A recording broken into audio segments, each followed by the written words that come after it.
Time is not money. समय का खास होना जरूरी नहीं है, खास लोगों के लिए समय होना ये जरूरी है। जिस किसी ने भी ये बात कही है, बड़ी जानदार बात कही है।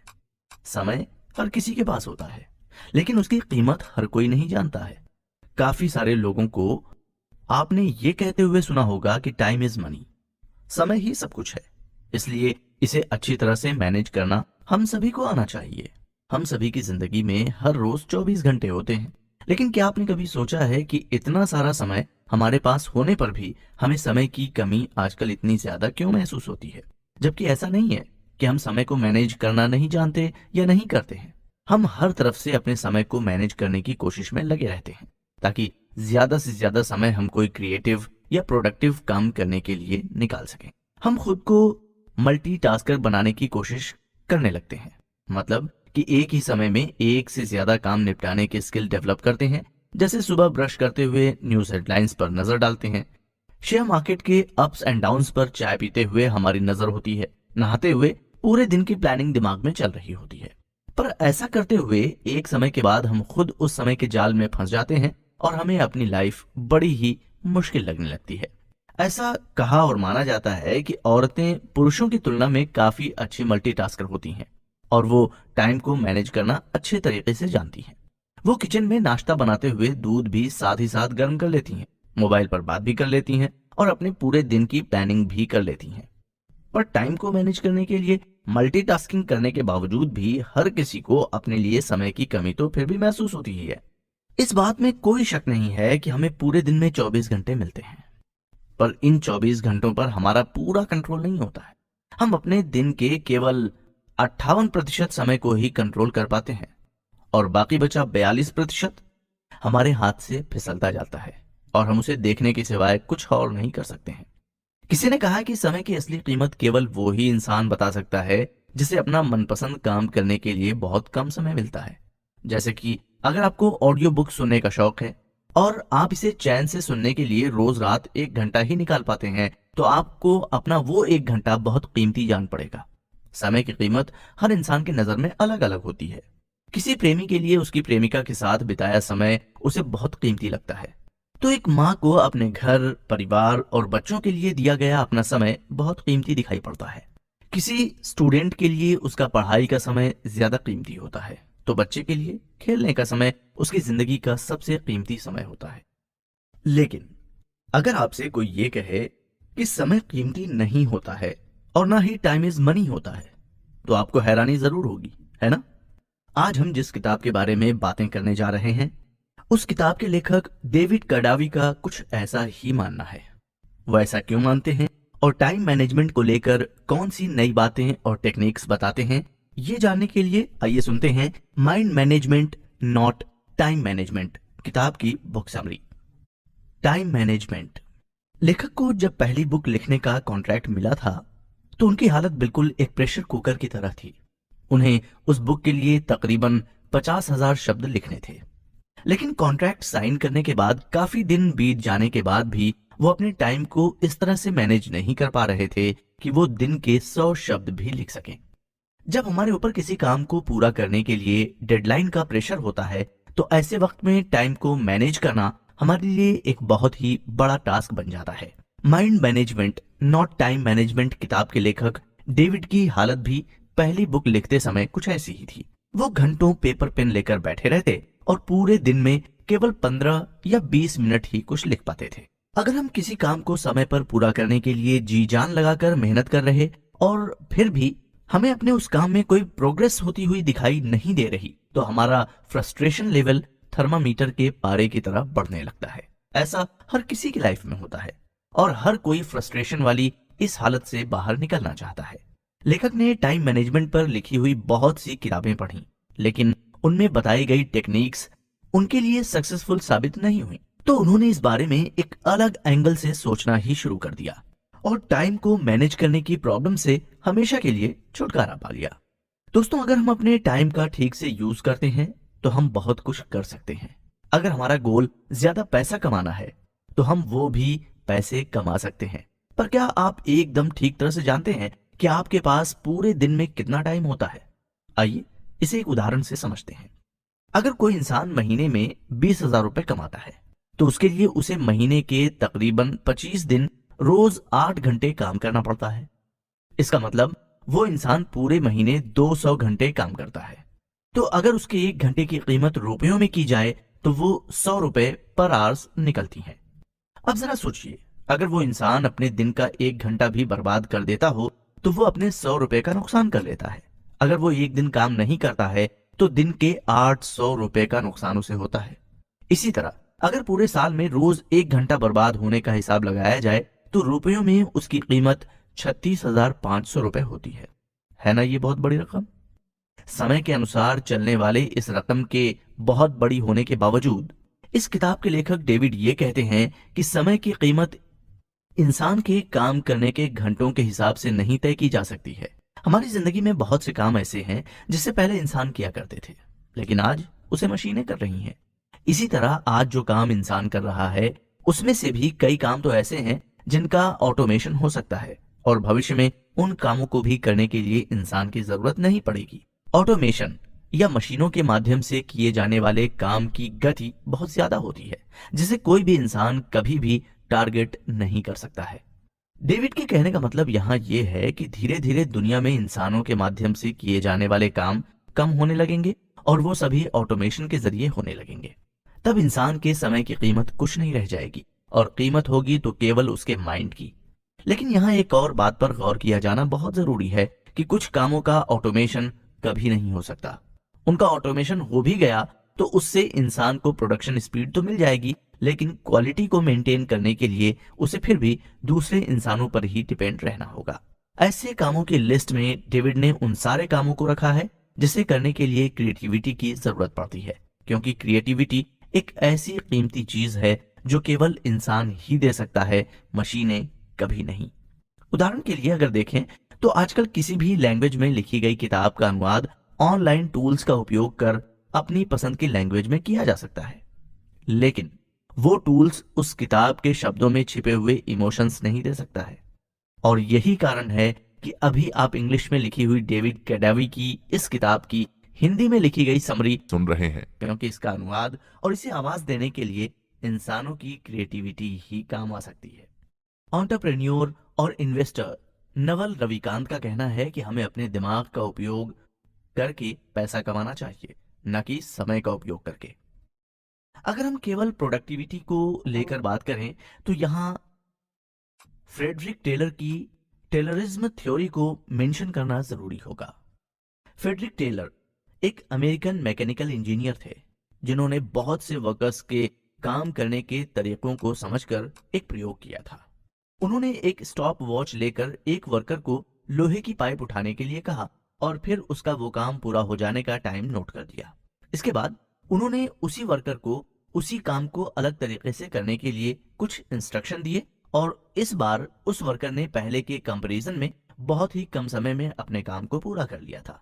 फ्रेडरिक ने यह प्रयोग 19th सेंचुरी में किया था और इससे पहले किसी भी काम को करने के पीछे लगने वाले समय के बारे में किसी ने भी नहीं सोचा था।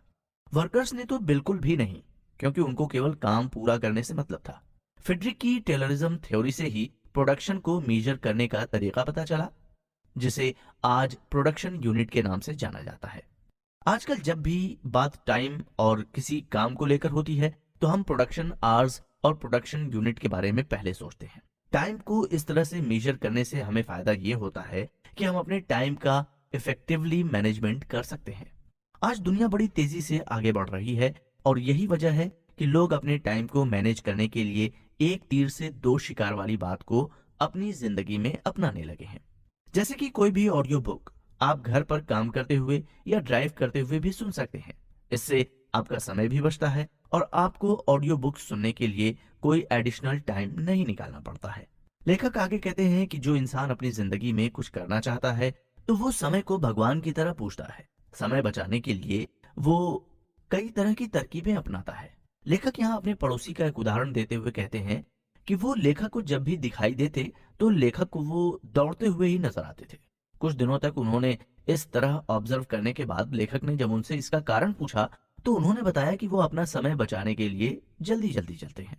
यकीनन समय हर किसी की जिंदगी में इंपॉर्टेंट फैक्टर होता है, लेकिन समय को बचाने के लिए आजकल हम लोग जिस तरह अपनी जिंदगी के दूसरे काम के साथ कंप्रोमाइज करते हैं, उससे हमें ज्यादा काम करने के लिए एक्स्ट्रा समय तो मिल जाता है, लेकिन वो समय हम अगर अपनी नींद को कम कर बचाते हैं तो एक लंबे समय के बाद उसका असर हमारे शरीर पर हुए बिना नहीं रहता है। आजकल लोगों में high blood pressure, diabetes, obesity, cancer और ना जाने कौन कौन सी नई नई बीमारियां देख रहे हैं, वो इसी का असर है। इसीलिए टाइम मैनेजमेंट को मैनेज करने के सही तरीकों का हमें पता होना बहुत जरूरी है। अगले एपिसोड में हम जानेंगे कि टाइम को मैनेज करने में लोग कहाँ गलती कर जाते हैं और हम उन गलतियों से कैसे बच सकते हैं। प्रोडक्टिविटी और टाइम मैनेजमेंट। समय की कमी का होना किसी भी इंसान की जिंदगी का सबसे बड़ा सफेद झूठ है। पूरे दिन में हर किसी के पास नौकरी, खाना पीना, मौज मस्ती करना, शौक और सोने के बाद इतना समय तो जरूर बचता है कि वो इसका उपयोग कुछ नया सीखने या अपनी किसी हॉबी को और ज्यादा डेवलप करने के लिए कर सके। जो लोग अपने समय को लेकर बहुत ही ज्यादा कॉन्शियस होते हैं, उनको समय की कमी होने का दुख कभी नहीं परेशान करता है, क्योंकि वो अपने समय के एक एक सेकंड का सही उपयोग करना जानते हैं। अगर हमारे पास कुछ समय है और हम उसका प्रोडक्टिव उपयोग नहीं कर रहे हैं, तो हम अपने समय का खून कर रहे होते हैं। ये बात सुनने में बड़ी कड़वी है, पर यही सच है।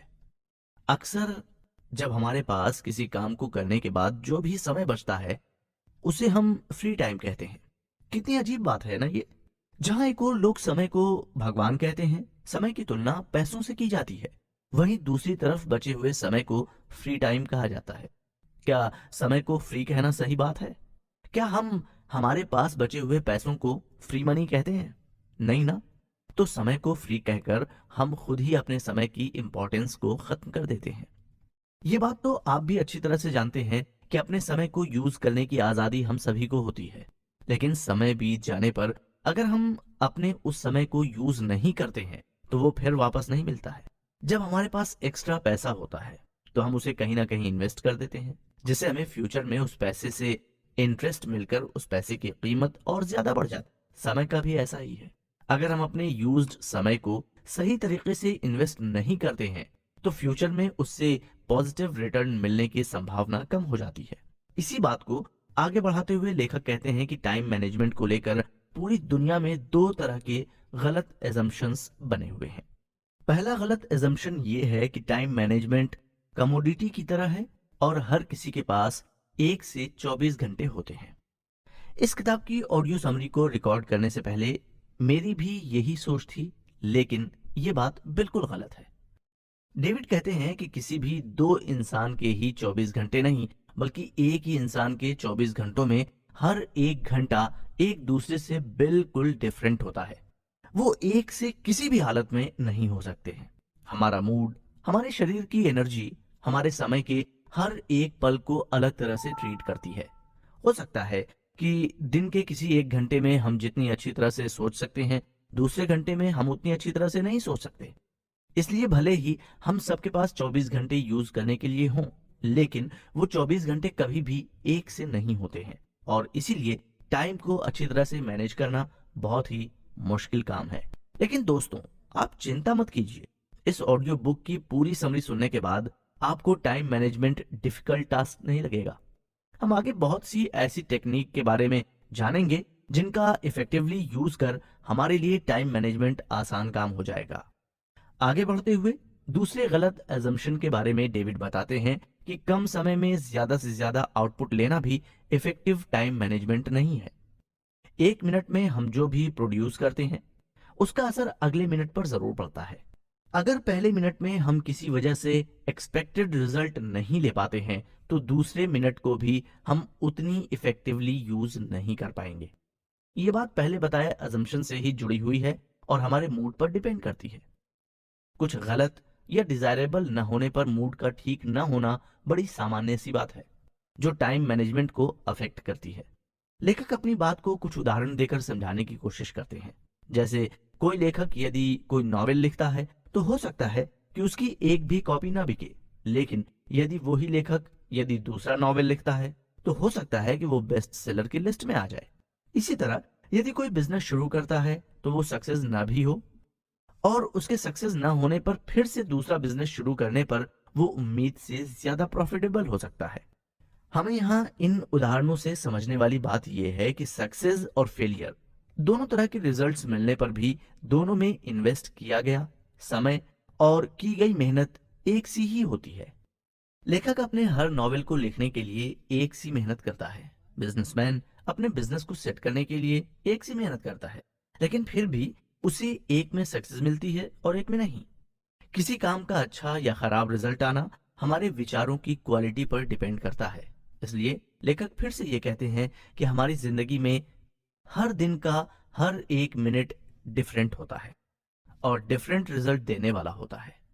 लेखक की कही गई इन सब बातों से अब तक आप ये तो अच्छी तरह समझ गए होंगे कि प्रोडक्टिव होना कम समय में किसी काम को निपटा लेना नहीं है।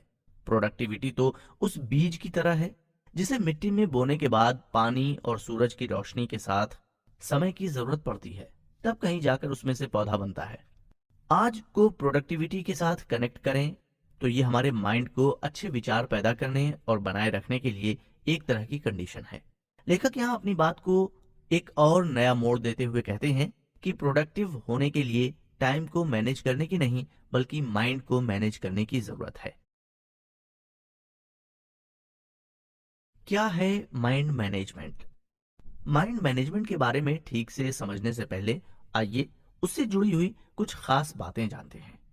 हम जो करना चाहते हैं और जो नहीं करना चाहते हैं, ऐसे सभी टास्क को हम इज इन आवर मेथड का उपयोग कर प्रायोरिटी के अनुसार अलग अलग कैटेगरी में डिवाइड कर सकते हैं। इस मेथड में हर एक टास्क को नॉट अर्जेंट बट इम्पॉर्टेंट और urgent but not important category में डिवाइड कर अपनी प्रायोरिटी लिस्ट तैयार कर सकते हैं। हम परेटो प्रिंसिपल का 80-20 का रूल भी उपयोग में ले सकते हैं। यहाँ लेखक कहते हैं कि टाइम मैनेजमेंट से रिलेटेड कोई भी मेथड टाइम को माइंड से कनेक्ट नहीं करती है। टाइम मैनेजमेंट कुछ हद तक वैल्यूएबल हो सकता है, लेकिन माइंड मैनेजमेंट की शुरुआत वहां से होती है जहां टाइम को मैनेज करने की सारी मेथड एक लिमिटेशन पर आकर रुक जाती है। टाइम मैनेजमेंट इंसान के टाइम को ऑप्टिमाइज करती है, जबकि माइंड मैनेजमेंट इंसान की क्रिएटिविटी को ऑप्टिमाइज करती है। अगर हम अपनी क्रिएटिविटी एनर्जी को अच्छी तरह से मैनेज करना सीख जाते हैं तो हमें किसी भी टास्क को प्रायोरिटी लिस्ट या टू डू लिस्ट की जरूरत नहीं पड़ती है। लेकिन माइंड को मैनेज करना रेगुलर प्रैक्टिस से ही पॉसिबल हो पाता है। एक प्रयोग करने जैसा है। जब आप किसी प्रोडक्टिव टास्क को करने को तैयार होते हैं तो पहले खुद से पूछें कि मैं इस वक्त किस काम को करने के मूड में हूं। फिर खुद से दूसरा सवाल पूछें कि मुझे ऐसा क्या करने की जरूरत है जो मेरे मूड के साथ फिट हो सके। हम में से कई लोग टू डू लिस्ट बनाते हैं और खुद को उस लिस्ट में फिट होने के लिए फोर्स करते रहते हैं। कई बार हमारे पास उस टू डू लिस्ट के टास्क को करने के लिए समय तो होता है, लेकिन एनर्जी नहीं होती है। ऐसे में उन सब टास्क को पूरा करना किसी पहाड़ को तोड़ने जैसा काम लगने लगता है। लेकिन जैसे ही हमारा माइंड उस टास्क को करने के लिए अलाइन हो जाता है, हमारा मूड उस टास्क को करने के लिए बन जाता है, तो जैसे अचानक से सभी कुछ आसान होना शुरू हो जाता है। हम जिस काम को कल पर टालने का मूड बना रहे होते हैं वो अचानक से कहीं गायब हो जाता है। सब कुछ बिल्कुल एक फ्लो में होने लगता है और हम उस काम को बड़ी आसानी से कर लेते हैं। ऐसा कमाल माइंड को मैनेज करने पर ही हो पाता है। कई बार ऐसा भी होता है कि कोई आसान सा काम हमें उसी वक्त करना होता है, हम उसे 1 घंटे बाद या कल पर बिल्कुल भी नहीं टाल सकते हैं। तब लेखक यहाँ हमें खुद से ये सवाल करने को कहते हैं कि इस काम को करने के लिए कौन सा मूड सबसे अच्छा होगा। इसके बाद दूसरा सवाल हमें ये पूछना चाहिए कि ऐसा पिछली बार मैंने कब महसूस किया था। ऐसा करने पर हमारे मूड से जुड़ी हुई कंडीशंस रेप्लिकेट होना शुरू हो जाएगी और हम उस काम को करने का मूड बना लेंगे। ऐसा करना कॉम्प्लिकेटेड और डिफिकल्ट हो सकता है, लेकिन इम्पॉसिबल नहीं। ये ठीक वैसा ही है जैसे किसी गिटार को बजाने के लिए उसके तारों पर अपनी उंगलियां घुमाना। ये बातें आपको थोड़ी मुश्किल भरी लग रही होंगी, लेकिन दोस्तों टेंशन की कोई बात नहीं है, क्योंकि लेखक आगे हमें हमारी मेंटल सिचुएशन को कंट्रोल करने के आसान तरीकों के बारे में बताने वाले हैं। डेविड आगे बताते हैं कि किसी काम को करने का सही मूड दिन के किसी एक समय में बनता है। ये बात उन्होंने अपनी पहली किताब लिखने के दौरान महसूस की थी। डेविड ने अपने रोज के काम की एक इमेजिनरी ग्रैब बैग बना ली थी और जब भी उनका मूड बदलता वो अपने मूड के अनुसार वो काम उस ग्रैब बैग में से निकाल कर करने लगते। उन्होंने अपने विचारों और उनको एग्जीक्यूट करने के पीछे छिपी हुई बाउंड्रीज को भी पहचानना शुरू कर दिया था। इस तरह जब उन्हें लगता था कि वो कोई बहुत बड़ा टास्क करने जा रहे हैं तो वो बड़ी आसानी से उस टास्क में छिपे हुए दूसरे छोटे छोटे कामों को पहचानना सीख गए। माइंड को मैनेज करने की इस प्रोसेस के दौरान उन्होंने ये पाया कि समय की कमी होना एक बहाना होने के अलावा कुछ नहीं होता है। अगर हम अपने माइंड को मैनेज कर लेते हैं तो हमें समय की कमी कभी नजर नहीं आती है। लेखक अपने अनुभव हमारे से शेयर करते हुए कहते हैं कि जब वो शिकागो में थे तब वो अपनी राइटिंग को लेकर काफी डिस्टर्ब थे। वो जैसा चाहते थे वो काफी प्रयास करने के बाद भी लिख नहीं पा रहे थे। उसी दौरान उनकी नजर उनके लिखे गए कुछ पुराने आर्टिकल्स पर गई और वो उसे पढ़ने लगे। दोस्तों, किसी भी लेखक के लिए उसका खुद का लिखा हुआ बार बार पढ़ना उसके लिए दुनिया का सबसे मुश्किल काम होता है। लेकिन डेविड के उन आर्टिकल्स में कुछ ऐसा था जिसकी वजह से वो उसे बार बार पढ़ने की लालच छोड़ नहीं पा रहे थे। उन आर्टिकल्स को पढ़ने के बाद डेविड ने यह सोचा कि क्यों वो अब उतना अच्छा नहीं लिख पा रहे हैं। उनके अच्छे आर्टिकल्स में ऐसा तो क्या है जो उनके दूसरे आर्टिकल्स से डिफरेंट बना रहा है। काफी सोचने के बाद उन्होंने एक बात नोटिस की कि उनके सारे पुराने और अच्छे आर्टिकल्स उन्होंने तब लिखे थे जब वो किसी और दूसरे शहर में रह रहे थे। तब उन्होंने अपनी पहली बुक के बारे में भी सोचना शुरू किया जो उन्होंने किसी और शहर में रहकर लिखी थी। वो कहते हैं कि पहली किताब को पूरा करने के बाद उन्हें बड़ी शांति महसूस हुई थी और इसके साथ ही एक डर भी पैदा हो गया था। शांति उन्हें इसलिए महसूस हो रही थी क्योंकि उन्होंने अपना एक गोल अचीव कर लिया था और डर इस बात का था कि वो भविष्य में और बुक्स लिखेंगे तो क्या उसमें वो कामयाब हो पाएंगे। यहाँ डेविड फेमस अमेरिकन पोएट माया एंजेलियो की कही बात को याद करते हुए कहते हैं कि हर इंसान के अंदर छिपी हुई अनकही कहानी को शब्दों में समेटने से ज्यादा बड़ी पीड़ा और कोई नहीं है। नेटेशे ने भी कहा है कि जो इंसान अपने अंदर के वाई यानी परेशानी को पहचान लेता है वो अपने अंदर के हाउ को अच्छी तरह से सेटिस्फाई करना सीख लेता है। मतलब कि उसे अपनी परेशानियों को कैसे सुलझाना है या कैसे उस वाई का जवाब पाना है उस बात के लिए फिर खुद को तैयार कर लेता है। लेखक कहते हैं कि उन्होंने अपने इस वाई को पहचान लिया था और ये स्वीकार कर लिया था कि उन्हें एक अच्छी लाइफ जीने के लिए और अपने काम को और ज्यादा बेहतर बनाने के लिए अपने अंदर के हाउ यानी परेशानियों से निपटने के रास्तों और तरीकों को थोड़ा बदलना होगा। इसके बाद डेविड अपनी क्रिएटिव एनर्जी का बेहतर उपयोग करने के लिए प्रयास करने लगे। दोस्तों, माइंड मैनेजमेंट को लेकर इस बुक समरी में और भी बहुत सी इंटरेस्टिंग टिप्स और बातें हैं, तो इस बुक समरी के साथ बने रहें क्योंकि अगले कुछ एपिसोड्स हम सभी के लिए लाइफ चेंजिंग अपॉर्चुनिटी होंगे।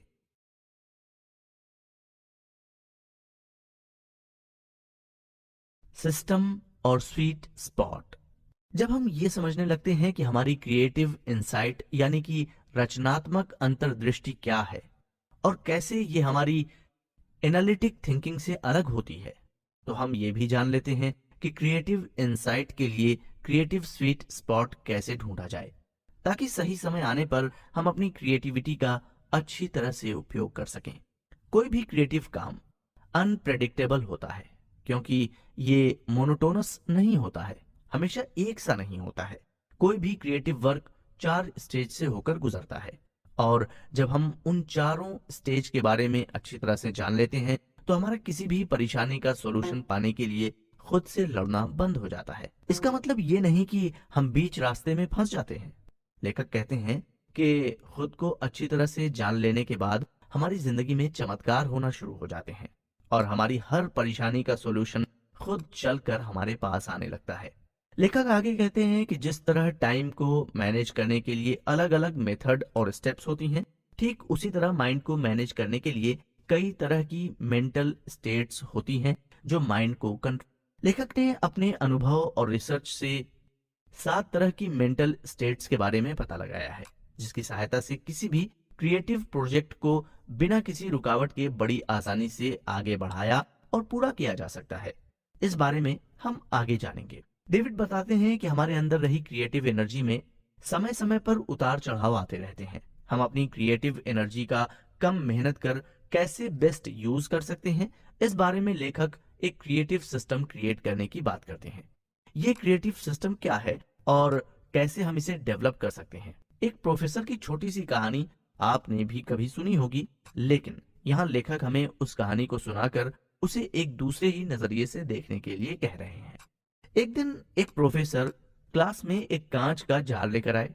उन्होंने वो खाली जार स्टूडेंट्स को दिखाकर उनसे जब ये पूछा कि वो जार खाली है या भरा हुआ है, तो सब स्टूडेंट्स ने हंसकर उसके खाली होने का समर्थन किया। तब प्रोफेसर ने उस जार को कुछ बड़े पत्थरों से भर दिया और फिर से स्टूडेंट्स से वो ही सवाल किया। तब सभी स्टूडेंट्स ने उन्हें ये जवाब दिया कि जार अब भरा हुआ है। तब प्रोफेसर ने हंसते हुए उस जार में छोटे छोटे और पत्थर डाल दिए और स्टूडेंट्स की तरफ देखा। स्टूडेंट्स समझ नहीं पाए कि आखिर प्रोफेसर इस एक्सपेरिमेंट से आखिर बताना क्या चाहते हैं। सभी स्टूडेंट्स का यही मानना था कि जार अब बड़े और छोटे पत्थरों से भर चुका है, लेकिन प्रोफेसर ने उस जार में अब रेत डाली तो वो भी उसमें आ गई। उसके बाद प्रोफेसर ने उस जार में पानी डाला और फिर स्टूडेंट से बोले, अब ये जार पूरी तरह से भर चुका है। दोस्तों, इस कहानी से सीधा साधा मतलब ये निकलता है कि हमारा दिन का शेड्यूल कितना ही बिजी क्यों ना हो, थोड़ा और ज्यादा कुछ करने का स्कोप तो उसमें होता ही है। लेकिन लेखक इस कहानी का कुछ और ही मतलब निकालते हुए कहते हैं कि जार में कौन सी चीज भरी गई ये इंपॉर्टेंट नहीं था, बल्कि इंपॉर्टेंट ये था कि वो किस ऑर्डर में भरी गई हैं। प्रोफेसर अगर जार को पहले रेत से भर देते तो बड़े और छोटे पत्थरों के लिए जगह नहीं बचती। हमारी लाइफ में स्ट्रगल हम इसी वजह से करते हैं क्योंकि हम कई बार यही डिसाइड नहीं कर पाते हैं कि कौन सी बात का ज्यादा इंपॉर्टेंट हमारी लाइफ में है। अगर हम कम इंपॉर्टेंट टास्क को पहली प्रायोरिटी दे देते हैं तो सबसे इंपॉर्टेंट टास्क के लिए हमारे पास समय ही नहीं बचेगा। किसी भी क्रिएटिव टास्क को करने वाले इंसान के लिए ये डिसाइड करना बहुत जरूरी हो जाता है कि उस टास्क को पूरा करने के साथ उसकी और कौन सी दूसरी रिस्पॉन्सिबिलिटी है और उनमें से कौन सी रिस्पॉन्सिबिलिटी को वो किसी और के साथ शेयर कर सकता है। लेखक प्रोफेसर के उस जार को ब्रेन के साथ कंपेयर कर यही कहते हैं कि हमारे ब्रेन की सिचुएशन उस जार की तरह ही होती है और ये पूरी तरह से हम पर ही डिपेंड करता है कि हम अपने ब्रेन को कौन से विचारों और कौन से टास्क से भरते हैं। लेखक के अनुसार किसी भी इंसान का पैशन उस बड़े पत्थर की तरह होना चाहिए जिसे जार में सबसे पहले डाला गया था। मतलब हमारा पैशन हमारे माइंड या ब्रेन में प्रायोरिटी लिस्ट में मौजूद होना चाहिए। लेखक कहते हैं कि हम दो तरह से किसी भी तरह का विचार करते हैं, एक डिवर्जेंट और दूसरा कन्वर्जेंट। अब आप ये सोच रहे होंगे कि ये कौन सा नया फार्मूला है? तो दोस्तों, ये कोई नई बात नहीं है। डिवर्जेंट थिंकिंग मतलब किसी टास्क या बात को लेकर अलग अलग एंगल से सोचना। इसी तरह की सोच से हमें नए नए आइडियाज आते हैं, लेकिन उन आइडियाज में से बेस्ट आइडिया को चूज करने के लिए हमें कन्वर्जेंट थिंकिंग की जरूरत पड़ती है। मतलब अलग अलग आइडियाज को एक कॉमन गोल ध्यान में रखकर डिसीजन लेना। डिवर्जेंट थिंकिंग शॉटगन स्प्रे की तरह होता है जिसका निशाना के जगह पर न होकर पूरे एक स्पेसिफिक एरिया पर होता है, जबकि कन्वर्जेंट थिंकिंग बंदूक की गोली की तरह होती है जो केवल एक स्पेसिफिक जगह पर जाकर लगती है। किसी भी क्रिएटिव काम को करते वक्त इंसान का डिवर्जेंट और कन्वर्जेंट थिंकिंग के बीच बैलेंस करना बहुत जरूरी है। इंसान को सोचने पर आइडियाज तो बहुत सारे आते हैं, लेकिन उनमें से बेस्ट आइडिया को चूज करना चैलेंजिंग जॉब है, क्योंकि अगर बेस्ट आइडिया को चूज नहीं किया तो उस आइडिया से बनने वाली प्रोडक्ट के बेस्ट होने की पॉसिबिलिटी होगी ही नहीं। तो आइडियाज में से बेस्ट आइडिया को चूज करने के लिए हमें अपने क्रिएटिव स्वीट स्पॉट का पता लगाना होगा। स्वीट स्पॉट कोई बड़ी भारी चीज नहीं है, ये तो वो टाइम और प्लेस है जहां हम अपना बेस्ट क्रिएटिव वर्क करते हैं। ये जार में रखा वो बड़ा पत्थर है जिस पर हमारा शेड्यूल और रूटीन वर्क डिपेंड होता है। अब सवाल ये खड़ा होता है कि इस क्रिएटिव स्वीट स्पॉट को पहचाना कैसे जाए। आप सभी ने शब्दों की पहेलियां अपनी लाइफ में कभी ना कभी जरूर सॉल्व की होंगी। क्या आप बता सकते हैं कि उन पहेलियों को सॉल्व करते वक्त आप क्या सोचते हैं और किस तरह से किस डायरेक्शन में सोचते हैं? आपका जवाब चाहे जो भी हो, लेकिन लेखक इस सवाल का जवाब पहले ही दे चुके हैं। हम पहले डाइवर्जेंट थिंकिंग करते हैं, मतलब कि अलग अलग तरह से डिफरेंट डायरेक्शन में सोचकर बहुत से ऑप्शंस इकट्ठा करते हैं और फिर हम बाद में उन सारे ऑप्शंस में से बेस्ट सुटेबल ऑप्शन चूज करने के लिए हम कन्वर्जेंट थिंकिंग करते हैं। क्रिएटिव स्वीट स्पॉट को पहचानना इस तरह की शब्द पहेलियों को सॉल्व करने जैसा ही है। हमें इसके बारे में इस बुक समरी के अगले एपिसोड में जानेंगे, लेकिन तब तक आप यहाँ दी गई कुछ शब्द पहेलियां सॉल्व करने का प्रयास कीजिए। इसे सॉल्व कर आप अपना क्रिएटिव स्वीट स्पॉट पहचानने के कितने एक्सपर्ट हैं, इसका जवाब इस ऑडियो बुक समरी के आखिरी एपिसोड में आपको जानने को मिलेगा। तो पेश है आपके लिए कुछ शब्द पहेलियां। हरा आटा लाल पराठा, उसे मिलजुल कर सब सखियों ने, 3 अक्षर का मेरा नाम, पहला कटे तो राम राम, दूसरा कटे तो फल का नाम, तीसरा कटे तो करूं काटने का काम, बताओ क्या है मेरा नाम। आप सोचिए इसके बारे में। हम मिलते हैं फिर अपने अगले एपिसोड में।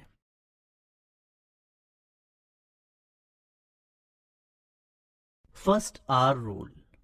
Famous neuro scientist John Kounios के अनुसार जब हम कोई भी पहेली सॉल्व करते हैं तो हम एक यूनिक थॉट प्रोसेस से होकर गुजरते हैं। जॉन कोनियस ने उस थॉट प्रोसेस को इंसाइट कहते हैं। उनके अनुसार इंसाइट मतलब अचानक से रियलाइजेशन होना, अचानक से परसेप्शन का बदलना। जब हम कोई भी पहेली सॉल्व करते हैं तो बहुत कुछ सोचने के बाद भी जवाब नहीं मिलता है, तो कभी कभी अचानक से ही माइंड में कुछ क्लिक होता है और हमें जवाब मिल जाता है। कोई इसे यूरेका फैक्टर कहता है, तो कोई इसे आहा मोमेंट, तो कोई इसे क्रिएटिव इंसाइट के नाम से जानता है। लेखक आगे कहते हैं कि अगर हम किसी काम को करते हुए क्रिएटिव इंसाइट फेज से गुजर रहे हैं तो इसका मतलब ये बिल्कुल भी नहीं है कि वो आइडिया ही बेस्ट आइडिया हो। कोई भी आइडिया तब तक बेस्ट आइडिया नहीं बन सकता जब तक वो हमारे काम से रिलेवेंट और उपयोगी ना हो। हर आइडिया बेस्ट आइडिया क्यों नहीं हो सकता, इसके बारे में जानने के लिए हमें हमारे विचार और दिमाग के मैकेनिज्म को समझना होगा। हम हमारे विचार और दिमाग के मैकेनिज्म को दिवाली या क्रिसमस जैसे त्योहारों पर घर पर लगाई जाने वाली छोटे छोटे बल्ब की सीरीज के उदाहरण से अच्छी तरह समझ सकते हैं। बल्ब की सीरीज में लगा हर एक बल्ब छोटे छोटे वायर से एक दूसरे से कनेक्टेड होते हैं और जैसे भी उन वायर्स में इलेक्ट्रिसिटी पास होती है तो वो बल्ब रोशनी देने लगते हैं। कई बार ऐसा भी होता है कि लूज कनेक्शन होने पर सीरीज में जुड़ा हुआ बल्ब ठीक से रोशनी नहीं दे पाता है। इसी तरह हमारे विचार के दूसरे से बल्ब की सीरीज की तरह हमारे दिमाग से कनेक्टेड होते हैं। ये कनेक्शन अगर कहीं लूज होता है तो उसका असर हमारे डिसीजन लेने पर भी होता है। हो सकता है कि जो विचार या आइडिया बेस्ट होने की पॉसिबिलिटी रखता है, अगर उसका कनेक्शन लूज हो तो हमारा दिमाग उसे कैच नहीं कर पाएगा और केवल इसी वजह से किसी भी काम को उसके क्रिएटिव स्वीट स्पॉट को ढूंढ पाना बहुत मुश्किल होता है। इसी बात के आगे बात करते हुए लेखक फिर से यही कहते हैं कि हमारी लाइफ का कोई भी समय एक सा नहीं होता है। जो काम हम बहुत ज्यादा अच्छी तरह दिन के पहले घंटे में कर सकते हैं, हो सकता है कि अगले घंटे में हमें उसी तरह के एफर्ट्स डालने पर वो रिजल्ट न भी मिल पाए। वैसे अगर हम लगातार बिना ब्रेक लिए किसी काम को करते हैं तो उसकी प्रोडक्टिविटी, क्वालिटी और क्रिएटिविटी पर नेगेटिव असर होना पॉसिबल है। इसीलिए किसी भी काम को करने के लिए टाइम का भी इम्पोर्टेंस होता है और यहाँ ये बात और भी ज्यादा इम्पोर्टेंट हो जाती है कि हम उस समय को अपने कौन से शेड्यूल टाइम से निकालते हैं। अगर हमें ज्यादा काम करने की जरूरत पड़ जाती है तो हमारे समय का वो हिस्सा हमारे किसी और शेड्यूल टाइम से आता है, जैसे कि स्लीपिंग आवर्स या फैमिली टाइम। लेकिन हम समय और एनर्जी के बीच के रिलेशन को समझ नहीं पाते हैं।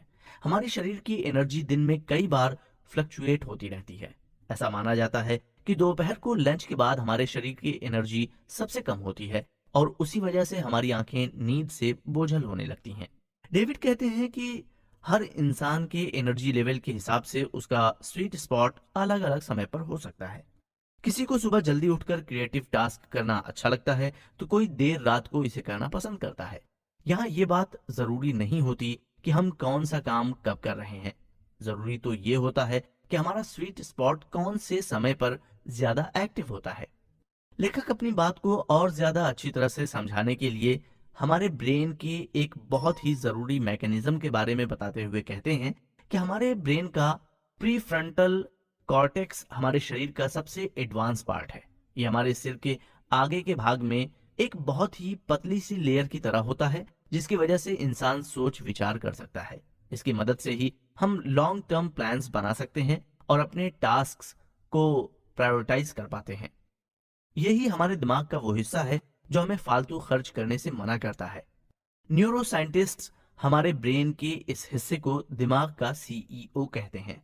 प्री फ्रंटल कॉर्टेक्स हमारे दिमाग में विचारों की सीरीज को कंटिन्यू रखता है और उन्हीं विचारों को एग्जीक्यूट कर हम पैसा कमा पाते हैं। हमारे दिमाग में हर मिनट जितने भी विचार आते हैं, हमारे दिमाग का ये हिस्सा उन विचारों के बीच इंटरफियर करता है और डिसीजन लेता है।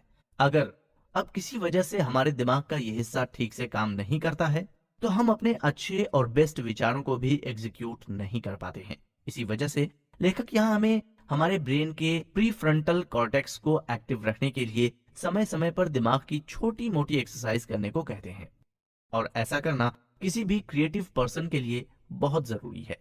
लेखक आगे बताते हैं कि हर इंसान का प्री फ्रंटल कॉर्टेक्स दिन के अलग अलग समय पर एक्टिव होता है, और यही वजह है कि कुछ लोग सुबह जल्दी उठकर क्रिएटिव काम करना पसंद करते हैं, तो कुछ लोग देर रात जागकर। क्रिएटिव टास्क करने का समय कोई भी हो, लेकिन उस समय हमारे प्री फ्रंटल कॉर्टेक्स का एक्टिव होना जरूरी है। और जब ये दोनों बातें एक साथ और एक ही जगह पर होती हैं, तो वो ही हमारा स्वीट स्पॉट होता है। तो दोस्तों, स्वीट स्पॉट के बारे में बहुत कुछ जान लेने के बाद अब ये तो आपको ही पता करना होगा कि आपका स्वीट स्पॉट कौन सा है। आइए अब आगे बढ़ते हुए फर्स्ट आवर रूल के बारे में जानते हैं। डेविड ने अपने स्वीट स्पॉट को पहचान लेने के बाद माइंड मैनेजमेंट टेक्निक के बारे में अपने एक्सपेरिमेंट और रिसर्च को जारी रखा और फर्स्ट आवर रूल के बारे में जाना। वो इसके बारे में बताते हुए कहते हैं कि हमें अपनी जिंदगी का सबसे जरूरी क्रिएटिव काम दिन के पहले घंटे में करना चाहिए। लेकिन क्यों? इसे बाद में दिन के किसी भी समय किया तो क्या फर्क पड़ सकता है? हमारे दिन का पहला घंटा क्यों इतना जरूरी होता है?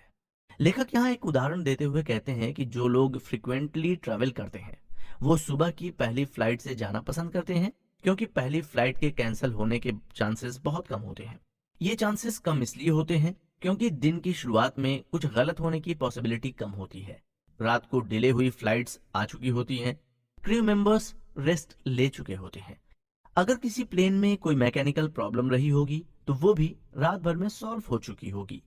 कहने का मतलब ये है कि सुबह सुबह किसी भी शहर का एयरपोर्ट रात के बाद फ्रेश स्टार्ट कर रहा होता है। एक और उदाहरण देखते हैं। सुबह किसी पौधे के फूल को खिलते हुए आपने देखा ही होगा। सुबह सुबह वो कितना ताजा और प्यारा नजर आता है, लेकिन क्या उसकी वही ताजगी और प्यारापन दोपहर या शाम तक बना रहता है? जवाब ना ही होगा, क्योंकि दिन भर की धूप और गर्मी सहन कर वो फूल अपनी एनर्जी खो चुका होगा और मुरझाने की सिचुएशन में होगा।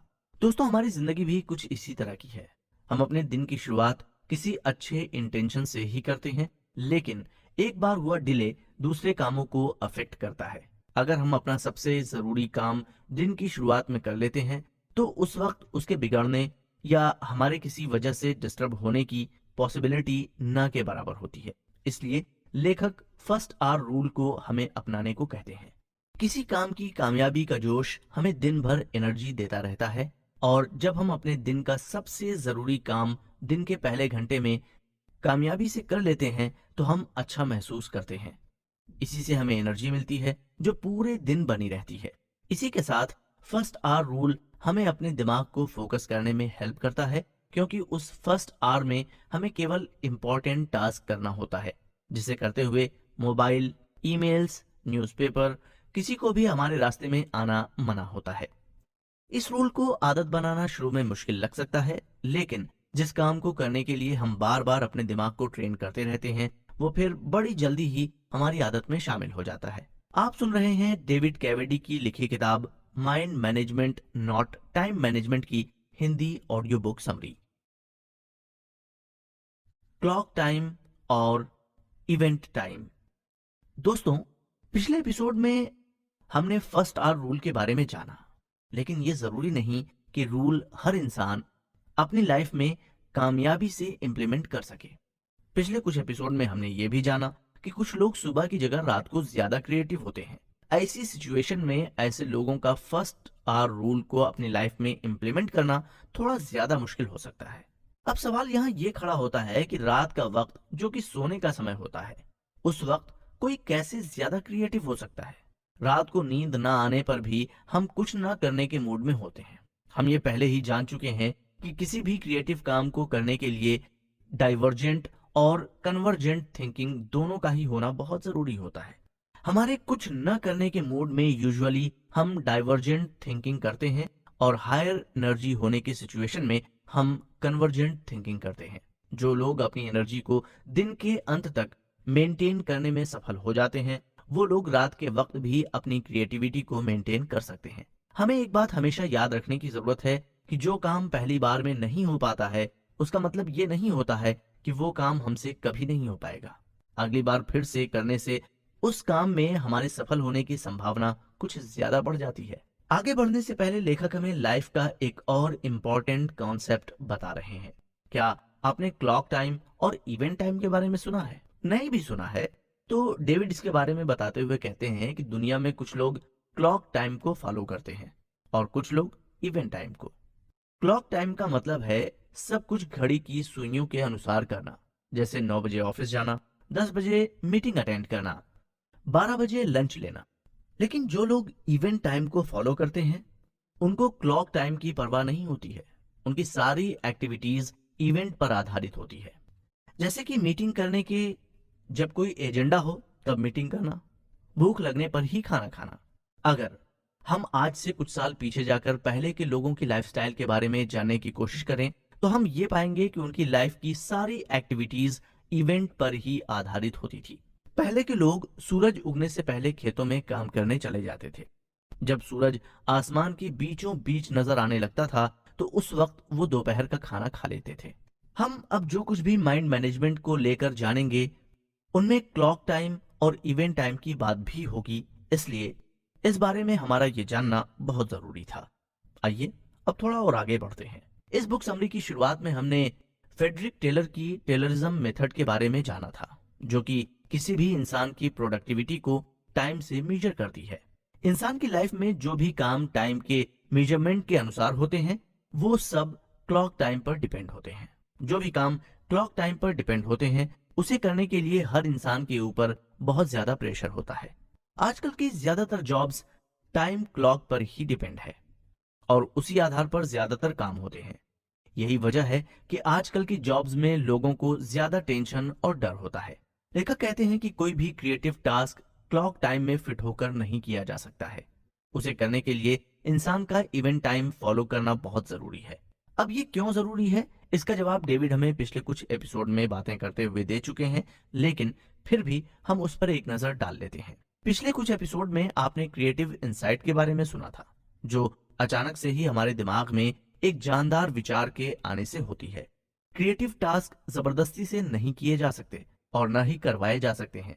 इन्हें कोई भी इंसान तभी अच्छी तरह से कर सकता है जब वो उसके क्रिएटिव स्वीट स्पॉट में हो और क्रिएटिव इंसाइट को महसूस कर रहा हो। यही वजह है कि क्रिएटिव टास्क इवेंट पर आधारित होते हैं। इस बुक समरी के एक एपिसोड में आपको कुछ पहेलियां सॉल्व करने के लिए दी गई थी। उम्मीद है कि आपने उसे अब तक सॉल्व कर लिया होगा। वैसे न भी किया हो तो उसके जवाब के बारे में हम इस बुक समरी के आखिरी एपिसोड में ही बात करेंगे, तो तब तक आप उसे सॉल्व कर सकते हैं।